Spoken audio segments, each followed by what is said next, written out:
Bom dia a todos que mais uma vez estarão e estão aqui comigo. Bom dia, Eliana. Júnia, minha querida, eu vou lembrando, olha que legal. Maria Antonieta, que bacana, Edivânia. Ritinha, muito prazer, Ritinha. Sueli, bom dia, bom dia. Gente, obrigada. Andréia, querida, obrigada por vocês estarem aí acordando cedo para vir me acompanhar. Hoje é a última live dessa série de 4 lives que eu fiz sobre, que eu tenho vindo fazendo, né? Que eu tenho feito sobre relacionamentos abusivos. E hoje eu escolhi um tema tão interessante. Vocês viram? Como você convive em relações abusivas e não tem a mínima ideia. Nada, nadica. E aí você continua vivendo e achando que é isso aí. Que é a cruz que Deus te deu, entendeu? E aí você vai vivendo. Vanderci, Isabela, bom dia. Enquanto o pessoal vai entrando, minha tarefa para vocês, me falem de onde vocês são. É muito legal. Adoro. Todo dia eu falo isso, né? Mas é porque eu gosto mesmo. Me dá uma sensação assim de entrelaçamento com vocês, assim, sabe? Quando a pessoa fala X estado, eu já vou para lá. Graças a Deus, tem poucos estados no Brasil que eu não conheço. Ainda não conheço o Pará. Ali os antigos estados que, na minha época, eram territórios, eu ainda também não conheço. E o Mato Grosso. Piauí, Mato Grosso, Pará, só. E os Amapá, Acre, Roraima, também não. Então, assim, de 26 países eu conheço 20. Estados, eu conheço 20, então é muito, né? Então, adoro. Ribeirão Preto eu conheço. Meireles, querida, do Maranhão. Edivânia, Pernambuco, conheço. Luciene, minha prima, de Goiânia. Adriane. Adriane. Deixa eu ver o que mais. A Vanderci descobriu que estava num relacionamento abusivo. Pois é, menina. Flávia Cecília. De onde você é, Flávia? Me conta. Vamos ver quem mais que já escreveu. Salvador! Ritinha! Salvador é a família, é o estado, a Bahia é o estado da minha família. Minha mãe do interior da Bahia, meu pai de Salvador, dessa capital maravilhosa. Eu tenho muitos primos aí, muita gente que eu amo. Eu amo o jeito do baiano. Eu tenho, no meu vocabulário eu tenho muitas palavras baianas. Pena que eu nasci por aqui, que eu falo que eu sou goiabana, e eu não tenho sotaque do baiano, mas amo quando eu ligo para minhas primas e elas falam: ô minha prima, diga lá. É muito legal. É muito legal. Ô mainha. Ai, gente, é uma delícia. Adoro. Salvador. Bom dia, Drica, bom dia. É onde estou agora, Mato Grosso do Sul, é minha paixão. Pode ser minha hóspede, com muito amor. Obrigada! Que coisa boa, Irene. Eu tenho muita vontade. Eu vou me organizar para ir aí. Vou me organizar. Especialmente o Mato Grosso do Sul, que tem tantas coisas naturais lindíssimas, né? A natureza espetacular. Edna, da minha terra aqui, Brasília. Que coisa boa. Que coisa boa, gente. Cristiane, de onde você é? Bom dia, querida. Que nosso café seja muitíssimo gostoso. Verdade. Verdade. Marlene Fogaça, bom dia, querida. Então, pessoal entrando, os baianos falam o alfabeto do jeitinho mais fofo. É verdade, é verdade. O JGI, o LLE, o MM e o RT e o ST, não me dizer. Ah, já esqueci. Não deve ser isso. Mas meu pai cantava essa música. Tiago Aguiar, meu sobrinho querido. Que coisa boa. Olha, a família prestigiando, hein? Isso é muito legal. Então vamos começar. Hoje eu vou falar sobre como reconhecer os relacionamentos abusivos. E eu vou começar agradecendo, porque como hoje é a última live dessa série, eu acordei e fiquei pensando o que eu ia falar para vocês hoje e comecei a fazer uma meditação da gratidão. Isso é uma coisa que eu aprendi já faço meditação há uns 4 anos. Todos os dias de manhã, 10 minutos, 15 no máximo. E é antes de eu levantar. Eu já contei isso aqui. E quando eu não posso fazer alto para eu ouvir, eu uso o fonezinho de ouvido, calor. Então, hoje eu fiz uma meditação da gratidão. E sabe o que eu agradeci? Eu agradeci por todos os abusos pelos quais eu passei. Olha, gente, se tem uma pessoa que passou abuso nessa vida, presente. Eu venho de uma família muito sofrida, tanto por parte do papai quanto por parte da mamãe.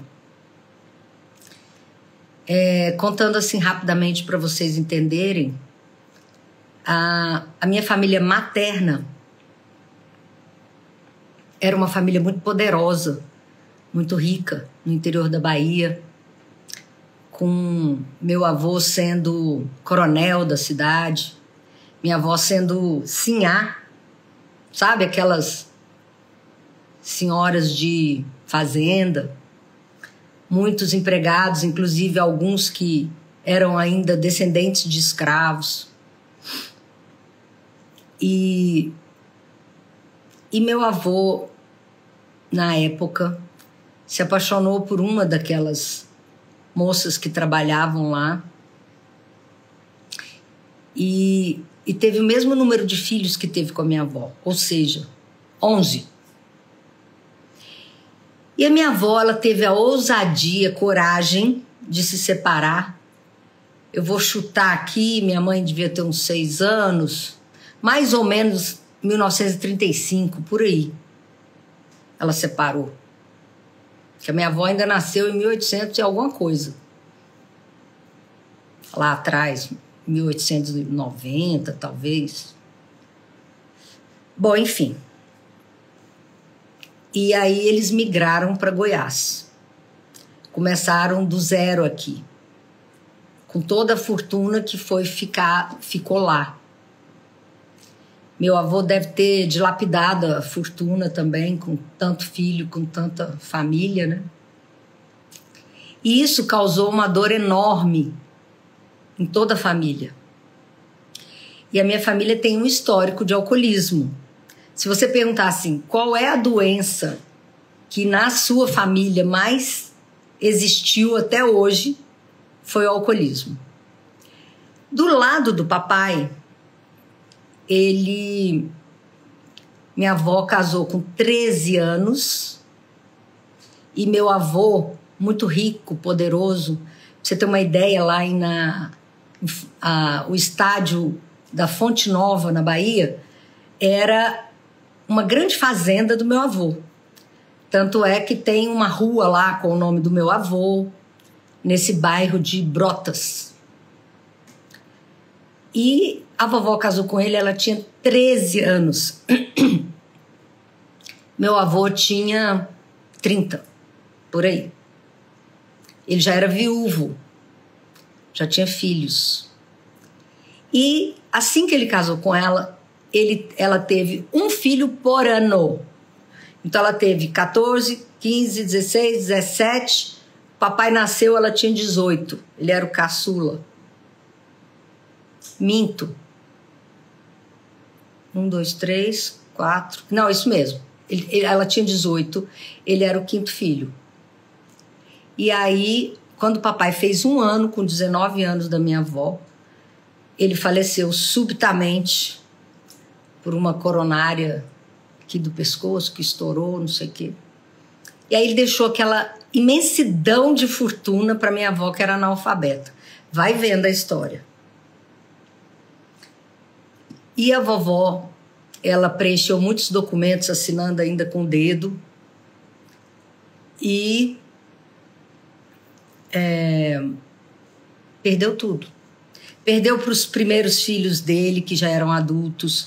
Perdeu para os irmãos dele. Perdeu para uma série de outras pessoas. E foi perdendo. Depois ela se casou com um rapaz que estava fazendo medicina, estava no 5º ano de medicina, abandonou a medicina para casar com a minha avó, que ela tinha, né, dinheiro na época e tal. Não sei também se ele apaixonou, esses detalhes assim, deve ter apaixonado, porque ele viveu com ela muito tempo, até a morte. E o meu pai chamava ele de pai, porém tiveram vários casamentos, vários problemas nesse casamento, abusos físicos, sexuais, enfim. E aí papai cresceu alcoolista. Todos os irmãos do papai alcoolista. E quando eu nasci, eu já estava no meio dessa confusão toda. E eu nasci muito... Primeira menina do papai e da mamãe. Papai sempre foi muito mais amoroso, mais ligado, especialmente a mim, por ser a primeira menina.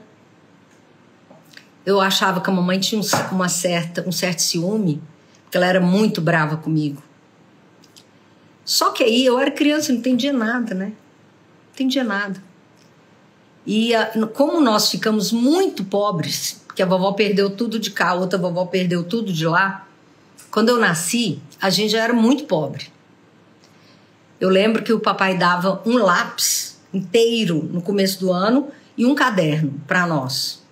E aí ele falava, ó, esse lápis tem que durar até o final do ano. Gente, até hoje, olha que eu já fiz um monte de terapia, hein? Até hoje, eu lembro dos meus cotoquinhos de lápis no final do ano. Eu lembro que eu economizava borracha, papel. Quando eu falo que até hoje eu economizo papel, eu queria falar para vocês assim, gente, eu economizo porque eu sou uma pessoa consciente da natureza, da árvore, mas não é verdade.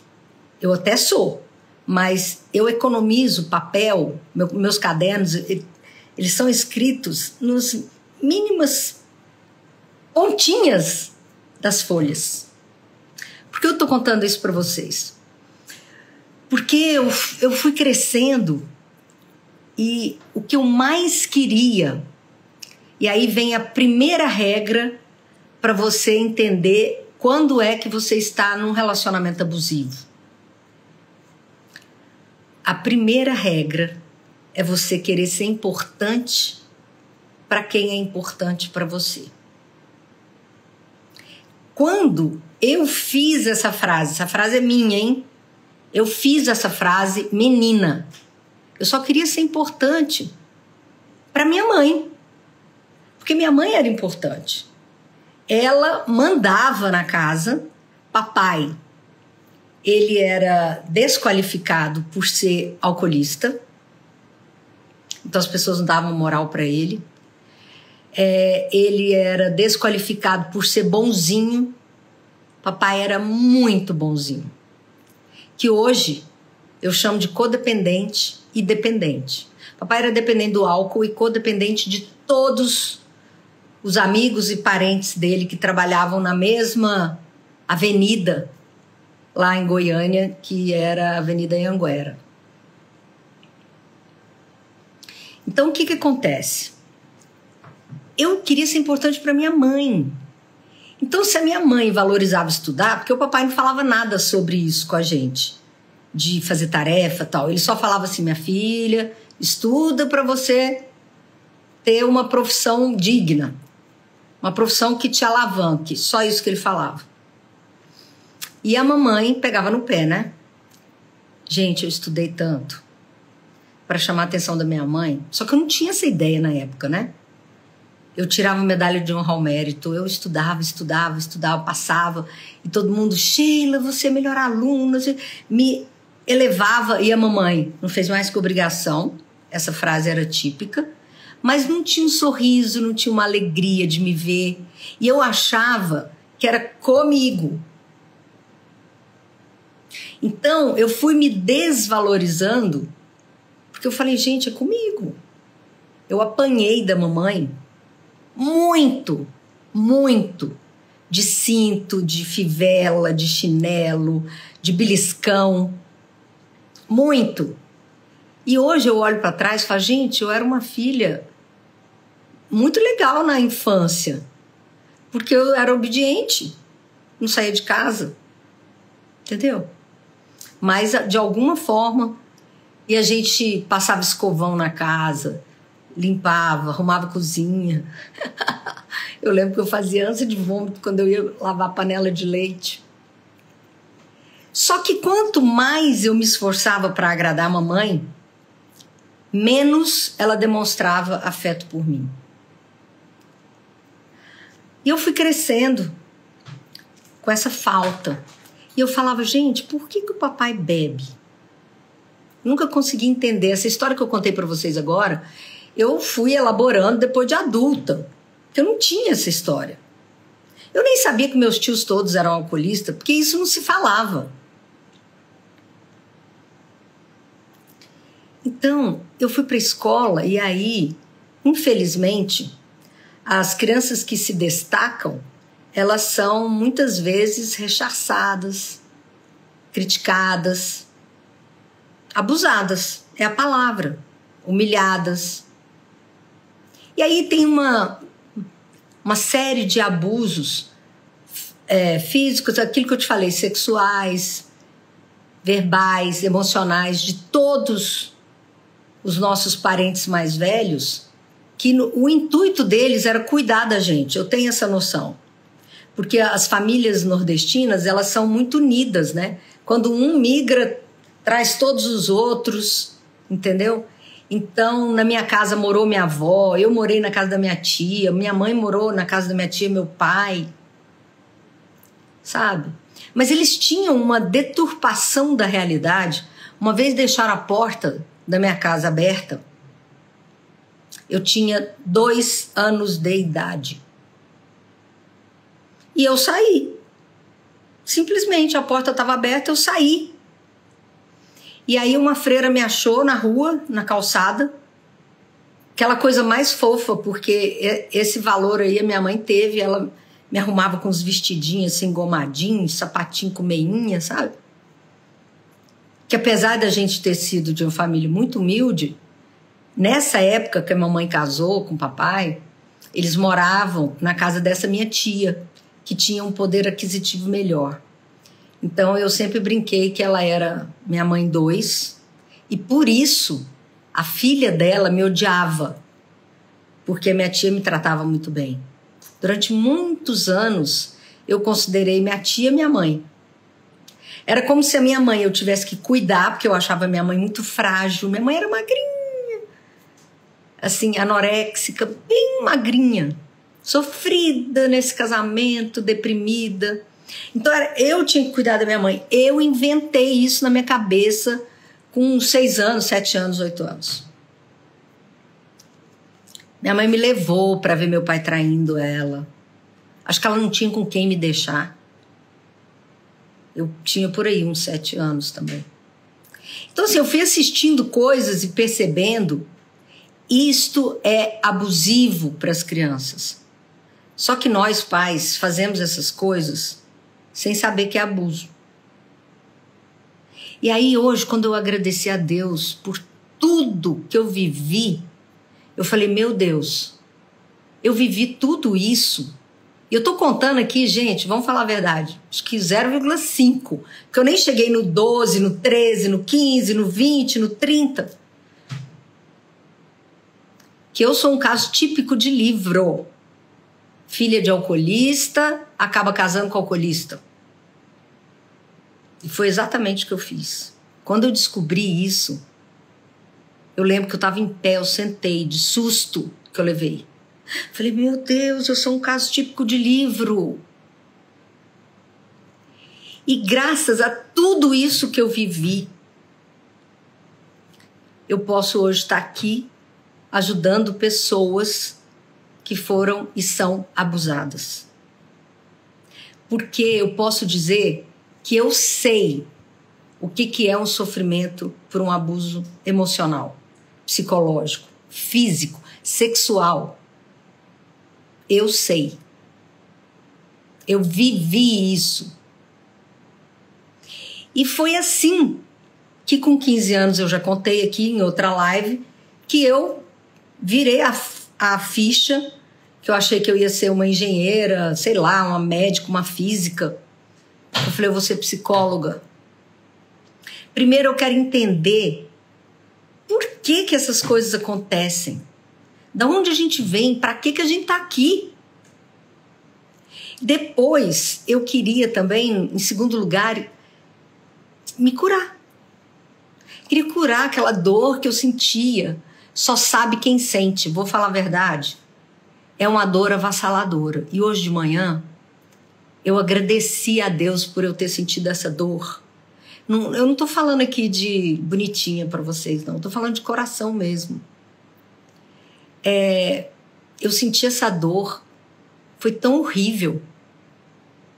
Foi muito horrível. Muito horrível. Quanto eu já chorei. Mas eu acho que hoje eu compreendo que tudo isso que eu vivi foi para poder ensinar as pessoas o caminho da paz. Se eu falar para vocês hoje que eu sou feliz e que eu tenho paz, tudo na minha vida hoje está redondo. Sério, sério, sério. Ó, eu moro num lugar maravilhoso. Eu trabalho numa profissão que eu amo. Eu ganho bem. Eu trabalho bastante, mas eu também ganho bem. Eu tenho tudo. Eu não tenho dívida. Eu não tenho amor ferido. Eu não tenho problema de saúde grave. Meus filhos também não têm. Meu relacionamento com os meus filhos nunca esteve tão bom. Já foi muito difícil. Mas nunca esteve tão bom. Porque eles também herdaram toda essa história que eu trouxe. E aí, somado com a história que eu trouxe, a história do pai deles, que era alcoolista, já faleceu. Inclusive por álcool e drogas. Então, assim, é tanto detalhe, sabe? Que eu falei, meu Deus, muito obrigada por eu ter vivido tudo isso. Porque eu posso ensinar para as pessoas quando elas identificarem, quando elas estão num relacionamento abusivo. Essa semana eu passei para vocês o filme Encanto, porque eu queria conversar com vocês ao mesmo tempo que vocês tivessem visto esse filme e pudessem ver os abusos dentro da família. Porque é muito fácil falar de abuso quando você está num relacionamento terrível. Quando você apanha do marido, ou quando a mulher, também hoje em dia é muito, muito comum, as mulheres também estão reagindo, matando os homens ou ferindo.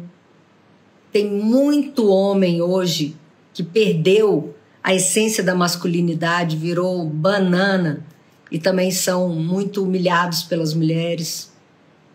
Tem de tudo. Mas é claro que a maioria das pessoas que são humilhadas são mulheres. Por quê? Porque ainda somos um sexo mais frágil fisicamente e nos submetemos a uma cultura e uma pressão muito grande. Porque a menina, ela é pressionada para ser boazinha. E o pessoal linka a beleza com a bondade, faz uma confusão na nossa educação. Eles falam assim, nossa, como que pode uma menininha tão linda falando palavra feia? O que tem a ver a beleza dela com a palavra feia? Nada. Mas é o que é dito para nós. E a gente tem que dar conta de tudo. Depois do sutiã queimado na praça, o que foi muito bom, por um lado, porque nós conseguimos votar, nós conseguimos estudar, nós conseguimos amar e ser livre, nós conseguimos até transar sem estar casada, que antes era um pecado mortal. Não que hoje, não que seja tão bacana transar cedo, porque dá muito problema também, tem muita gente que não está preparada, que engravida, enfim. Mas, assim, tudo isso que aconteceu em função dessa revolução que as mulheres fizeram, que foi todo um histórico, né? As guerras, os homens tiveram que ir para a guerra, as mulheres tiveram que trabalhar para manter as fábricas. E aí a mulher começou a ir para o mercado de trabalho porque não ia. Só que hoje, a gente está sufocada, né? Hoje a gente é mãe, filha, vó, trabalha, precisa ficar bonita, porque a nossa sociedade cruelmente nos empurra para isso. Falo cruelmente porque não precisava ser tão exagerado, né? É legal cuidar da beleza e da saúde, mas às vezes é muito forte. E somos exigidas ainda para manter a família, manter o casamento, ter vontade de transar, enfim, tudo isso que não tem sido fácil. Mas, por outro lado, falando do encanto, eu estava falando dos abusos nas famílias. E lá, todos os filhos da vovó e os netos foram abusados, por ela própria, inclusive. Onde ela discriminava, usava palavras cruéis, isolava, né, as pessoas e idolatrava. Tinha um mito ali de que a família dela tinha que ser perfeita. Eu já vivi isso também. Só que hoje eu vou trazer um outro filme que não vai dar tempo aqui de eu acompanhar com vocês vocês assistirem, mas eu gostaria muito que vocês assistissem. Ele tem na Netflix, não é um filme difícil de vocês encontrarem. Chama Musize. M-U-C-I-Z-E. Musize. Musize significa milagre. Lá na Turquia se passa esse filme. Gente, um dos filmes mais tocantes que eu já vi sobre abuso. O personagem principal, ele vive numa família turca, onde ele é tido como uma pessoa boba, doente, estranha, desmiolada. E ele é extremamente criticado, apesar da família, criticado, discriminado, o pessoal ri dele, apesar da família cuidar dele. Dava banho, dava comida, ele é um adulto. E naquele sistema, do jeitinho que ele foi feito, ele não tinha como mudar. É isso que eu quero falar. O primeiro abuso que você tem que avaliar para você se livrar dos outros abusos que poderão vir dos seus casamentos, relacionamentos, ou com filhos, enfim, amigos, trabalho, você precisa identificar os seus abusos de infância. Isso que eu falei para vocês. Quando a porta da minha casa estava aberta e eu saí e a freira me achou, Toda a minha família falou, Sheila fugiu de casa com 2 anos. Isso ficou cunhado na minha vida. Eu ouvi isso a vida inteira. Sheila fugiu de casa com 2 anos. E sei lá, acho que demoraram umas 4 horas para me encontrar. Minha família deve ter ficado enlouquecida. Até que a freira e a minha mãe conseguiram se encontrar lá. A freira me devolveu. E eu me lembro como se fosse hoje. As pessoas falam, Sheila, como que você lembra? Traumatizei e lembro.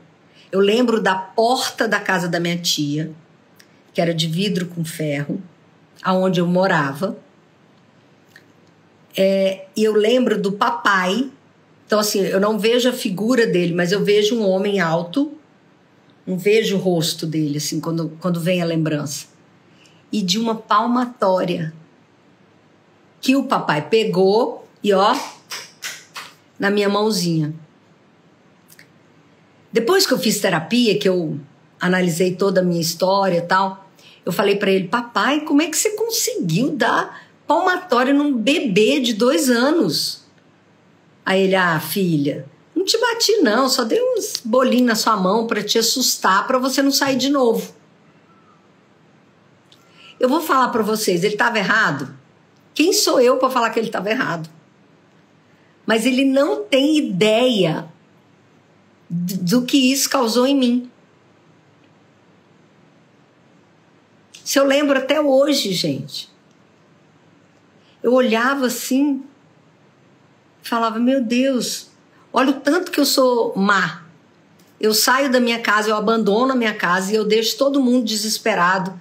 Talvez eu tenha chegado, tenha visto minha mãe chorar, meu pai chorar. Eu não sei o que foi que eu vi, isso eu não lembro.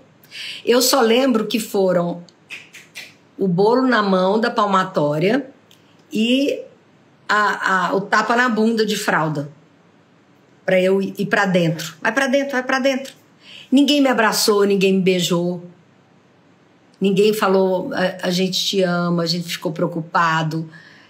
Filha, não pode sair porque é perigoso. Sei lá. Só me bateram, me puseram pra dentro e finish. Minha família nunca foi de conversar. Quem mais conversava com a gente 0,5 era o papai. Que eu já contei aqui outras histórias dele que eram bem legais, apesar de todos os defeitos graves que ele tinha, né? Eu hoje vejo milhares de qualidades no papai. Só que hoje ele já foi embora. Já foi embora, minha mãe já foi embora. Que na época eu não via. Inclusive nela. Que se eu tenho dente, foi ela que me levou no dentista, foi ela que falou para eu estudar, foi ela que... Entendeu? Assim, papai não tinha essas preocupações. Nenhuma. Então, assim, é incrível como você precisa estudar a sua família, porque o Múcise lá, eu chamo ele de Múcise, mas não é. Múcise é o nome do filme, que significa milagre. Ele teve que, contar só um pedacinho, assim, um spoilerzinho, sair do sistema familiar, e ele só conseguiu sair porque um professor amoroso chegou na cidade e enxergou que esse rapaz poderia ter um potencial enorme de ser normal. Aí você fala assim, ô Sheila, mas nem todo mundo tem um professor que chega. No meu caso, eu assisti uma palestra de um professor. E a partir daí eu mudei a minha história. Mas existem milhares de pessoas que nos ajudam na nossa sociedade. Eu falo que são os anjinhos que estão por aí. Gente, eu já tive tanto anjo na minha vida. Por isso que eu agradeço, sim, porque eu acho que eu sou muito abençoada. Porque da mesma forma que eu recebi milhares de abusos, eu recebi também milhares de ajudas. Muitas. Muitas. Quase que, não sei se eu posso falar diariamente, mas muitas. Muitas. E aí, uma coisa vai compensando a outra. vai te dando força, energia. E aí hoje eu tenho essa crença que tudo que eu sofri me dá força, me dá energia, me dá coragem para estar aqui me expondo nas redes sociais, para ajudar outras pessoas. Porque até eu conhecer as redes sociais, e hoje eu sou grata pelas pessoas também que me incentivaram a vir para cá, eu não tinha a mínima ideia que eu podia alcançar tanta gente. Eu acho que é por isso, olha, acabei de ter um insight. Acho que é por isso que eu gosto tanto de saber de onde vocês são. Porque eu atendo um por um dentro do consultório há anos, mais de 30. Então, assim, eu sei que eu já pude ajudar tantas pessoas e outras não, enfim. Mas agora eu tenho a oportunidade de mostrar para muita gente que esses abusos psicológicos e emocionais existem para que você também cresça e desenvolva a sua missão aqui nessa terra.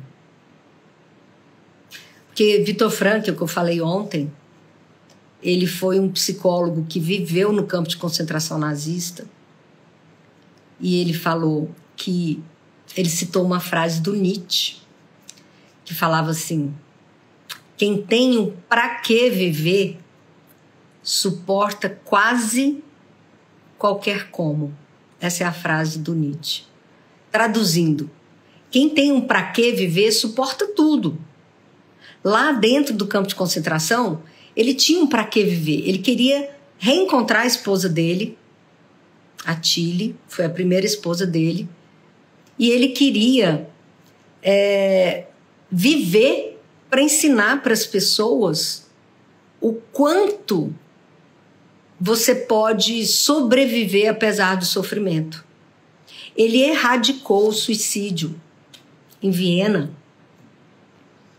entre a Primeira e a Segunda Guerra. E por isso ele foi poupado, ele era judeu, poupado de ser morto bem no início da guerra. Ele foi convidado para ser professor honoris causa nos Estados Unidos. E ele era recém-casado com a Tilly. E ele foi para uma igreja rezar, uma sinagoga. Porque ele pensou, eu estou poupando a minha família de morrer porque eu sou importante na sociedade aqui em Viena e os chefes lá determinaram que a minha casa não seria invadida. Então a casa dele tinha um X lá para não invadir, os alemães não invadirem. E lá dentro da casa dele, que ele era casado com a Tilly, ele trouxe todo mundo. O pai, a mãe, os irmãos, todo mundo para dentro da casa dele. E aí ele pensou, se eu aceitar ser professor honoris causa nos Estados Unidos, eu vou levar só a minha mulher. Não posso levar a família toda. E se eu sair daqui, eles invadem a casa. Meu Deus, o que eu faço? E aí ele saiu por Viena bombardeada. E ele foi até a sinagoga, chegou lá na sinagoga, estava tudo quebrado.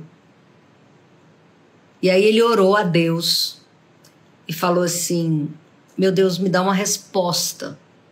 O que eu faço? Eu sei que eu tenho uma missão aqui, mas o que eu faço? Se eu seguir a minha missão de continuar ensinando para as pessoas como lidarem com o sofrimento, eu mato a minha família.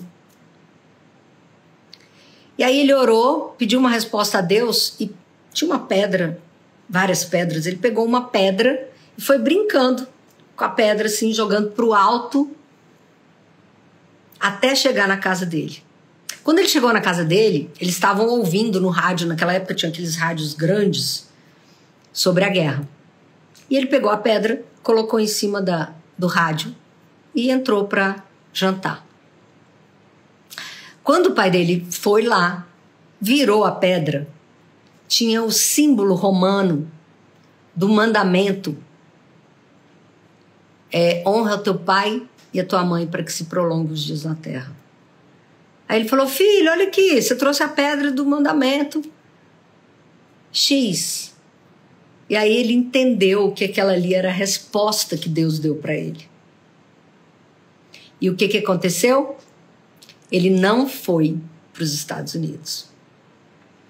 E com isso, ele ficou mais X tempo com a família toda ali dentro da casa dele, sem que ninguém fosse morto. Até que depois, com o passar do tempo, não vou me lembrar agora quanto tempo, acho que foram quase um ano que ele ficou vivo ainda lá dentro com os familiares. Os alemães invadiram mesmo e separaram, né, os homens das mulheres. Foi a primeira perda que ele teve, foi separar da mãe, das irmãs e da Tilly. E aí ele ficou com os pais e os irmãos. Foram para os campos de concentração. E ele vai narrando no livro dele, que se chama Em Busca de Sentido, do Viktor Frankl. Ele vai narrando a trajetória dele nos campos de concentração, como ele descobriu, que eu contei ontem aqui, que ele podia ajudar as pessoas no campo de concentração.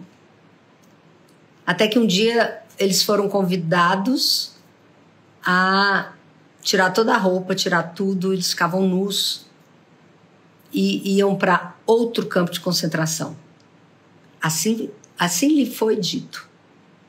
Só que nesse dia descobriram que Viktor Frankl era médico e um alemão lá passou mal e chamaram-no para ir tratar essa pessoa.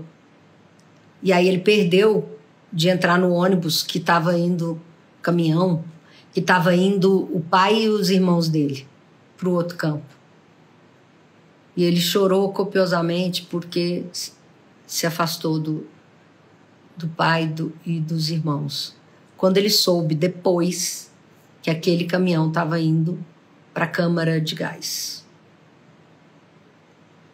E ele teve, porque ele morreu em 1997, ele teve a vida prolongada, porque Viktor Frankl nasceu em 1905,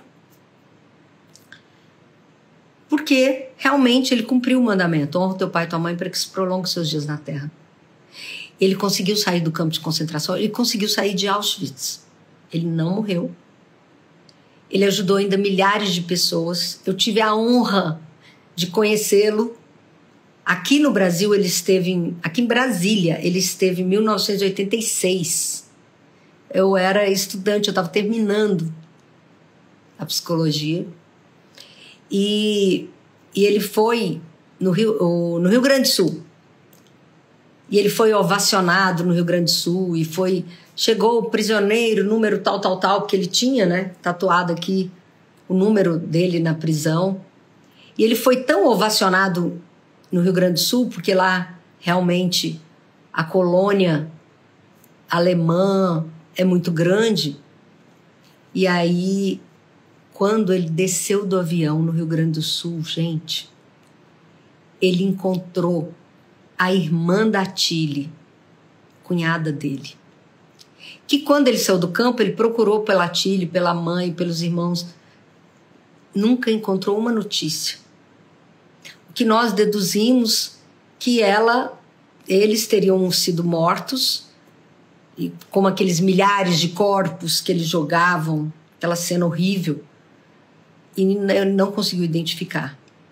E quando ele desceu do avião, que ele viu a cunhada dele, anos depois, a guerra acabou em 45, ele teve aqui em 86. Eles se abraçaram, choraram, e a cunhada devolveu para ele a correntinha que ele tinha dado para Tilly no dia do casamento. Olha a história. E falou para ele que ela tinha morrido de tifo, que era uma doença muito comum lá, porque eles dormiam no meio das fezes, das urinas, não comiam. O Viktor Frankl teve vários problemas de saúde. Ele viveu até 94 anos, mas ele tinha alguns probleminhas do coração.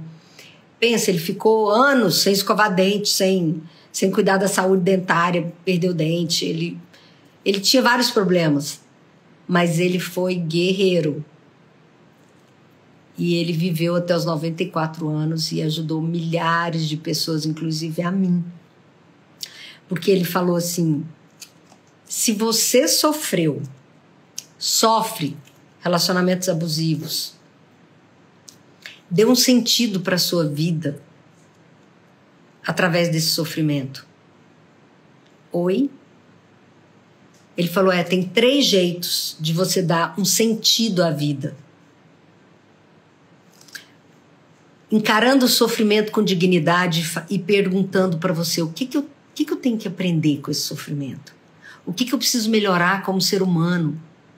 O que eu preciso fazer para influenciar as pessoas? Porque quanto maior o meu sofrimento, mais eu influencio pessoas mostrando a maneira como eu lido com esse sofrimento. E aí eu gosto de citar, já citei em outras lives também, a Ana Maria Braga.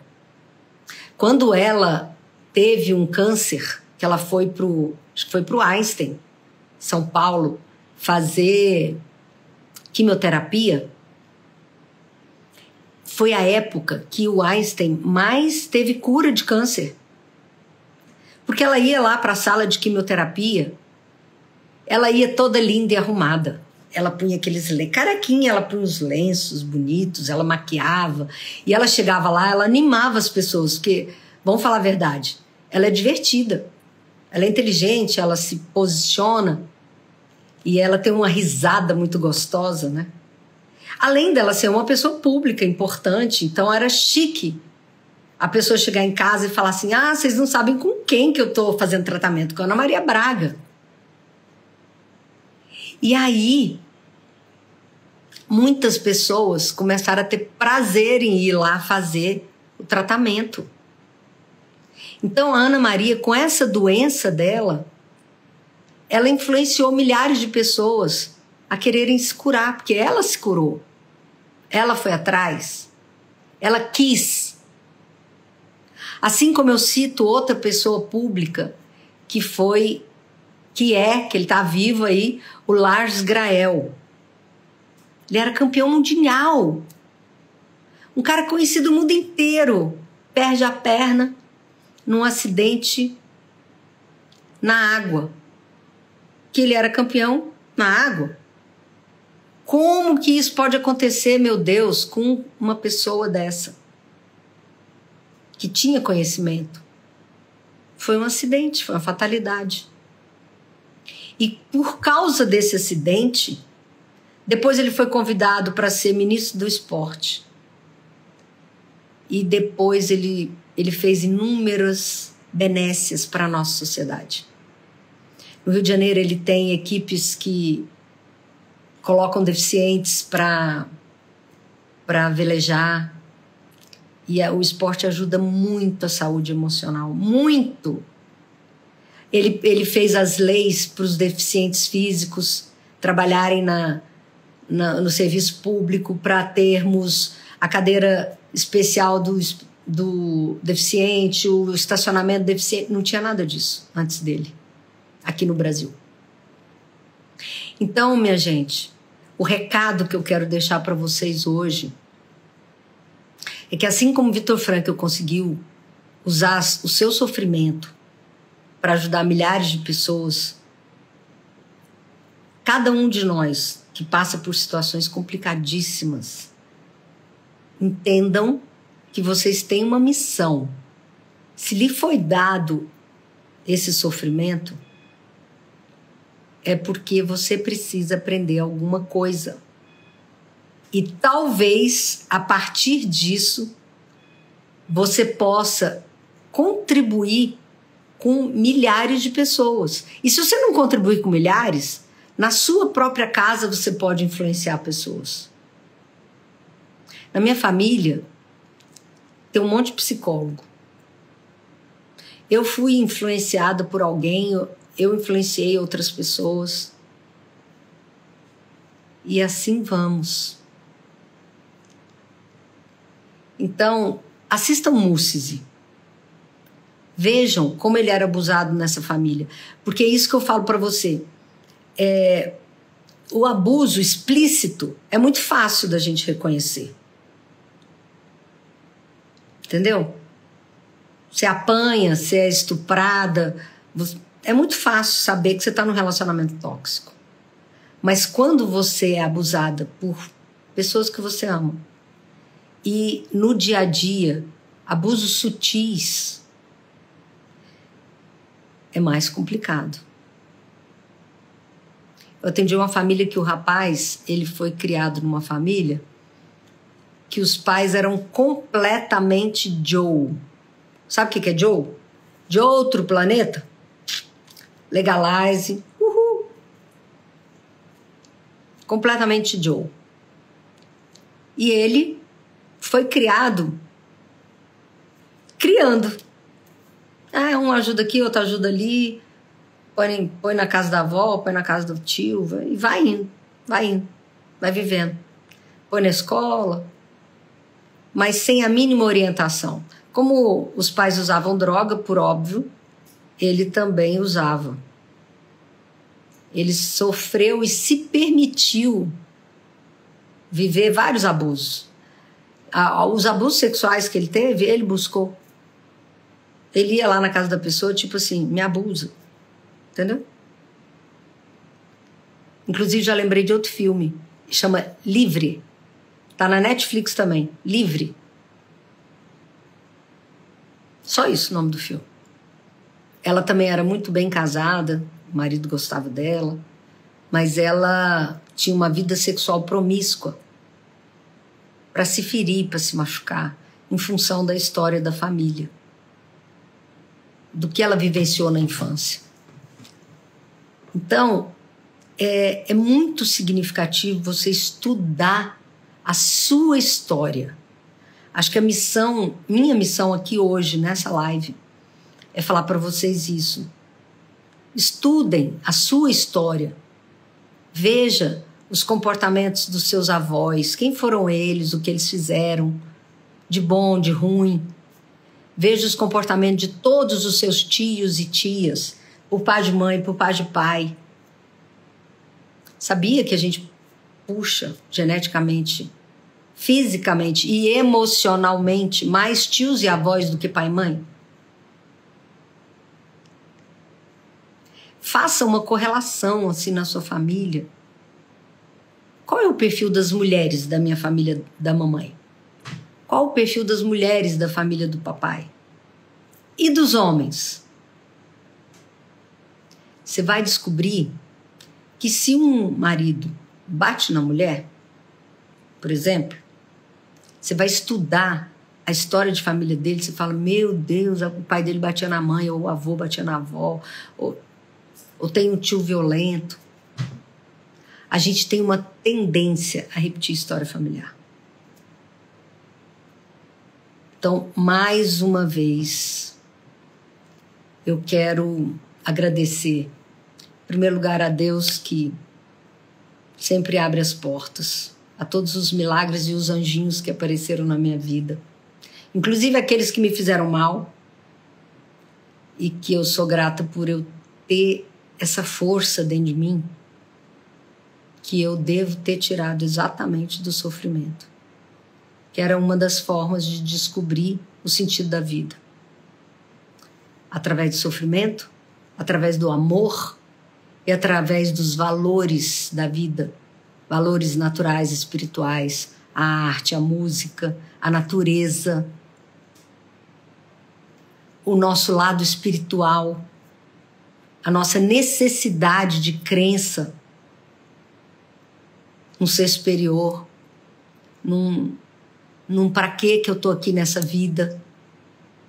As pessoas, quando querem suicidar, quando querem morrer, elas querem porque elas acham que elas não têm mais o que fazer com essa dor. É uma dor tão avassaladora que elas falam, não, melhor morrer. E elas não conseguem ver um sentido na vida. Por isso que se você fizer um trabalho voluntário, que na igreja que eu fui criada, era trabalho missionário que a gente falava, você já vai se ajudar enormemente, como o Viktor Frankl conseguiu ajudar a si próprio, sobreviver. ajudando as pessoas. Tá? Então, estou aqui fechando essa série. Muito obrigada. Mais uma vez, repito, assistam. Muito obrigada. Eu li aqui. Assistam Mucize. Tá bom? Mucize. E depois, deixem aqui nos comentários o que vocês acharam. Fala comigo. Tá? Se puder, passar essa live para mais alguém que possa aprender alguma coisa com esse meu sofrimento, com essa minha história. E hoje olhar para mim e falar, olha, ela tá bem, eu tô bem, graças a tudo que eu aprendi. Tá? Se eu dei conta, vocês também dão. Se foi labutado, eu sei ensinar o caminho. Só preciso que vocês queiram trilhar comigo esse caminho. Obrigada, Simone, querida. Obrigada, Tiago. Deus abençoe vocês também. Obrigada, uma semana incrível para vocês. Muito obrigada. Ai, que bom, amo você, Sheila. Amo te ouvir, obrigada. Obrigada, Jussara. Obrigada de coração. Que bom, fico muito feliz. Muito obrigada, viu? Um beijo. Eu sou seus anjos. Eu sou o anjo deles. É muito gostoso escutar isso, né? É confortante, é reconfortante. Obrigada de coração. Bom dia. Tchau.